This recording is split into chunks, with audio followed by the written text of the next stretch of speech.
ரிஷபராசி அன்பர்களே, உங்கள் ராசிக்கான கிரக அமைப்புகள்.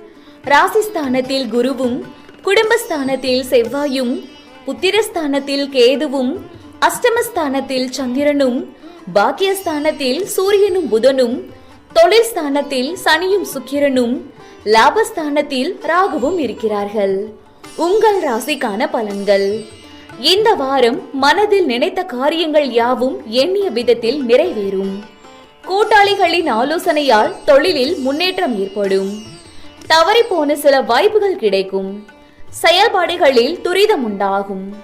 புதிய பொருட்கள் வாங்கி மகிழ்வீர்கள். உயர்கல்வி தொடர்பான செயல்பாடுகளில் தெளிவுகள் பிறக்கும். எடுக்கும் முயற்சிகளில் உடன் இருப்பவர்களை அனுசரித்து செல்வதன் மூலம் நன்மைகள் உண்டாகும். உத்தியோகத்தில் இருந்து வந்த எதிர்ப்புகள் குறையும். எதிர்பாராத சில உதவிகள் மூலம் மாற்றமான வாய்ப்புகள் கிடைக்கும். சேவை நிமித்தமான செயல்பாடுகளில் அனுகூலம் ஏற்படும். குடும்பத்துடன் வெளியூர் சென்று வருவீர்கள். காப்பீடு தொடர்பான தனவரவுகள் கிடைப்பதற்கான வாய்ப்புகள் ஏற்படும். ரிஷபராசி அன்பர்கள் அனைவரும் மகாலட்சுமியை வழிபாடு செய்து வர மங்களங்கள் மேம்படும் மற்றும் தீமைகள் மறையும்.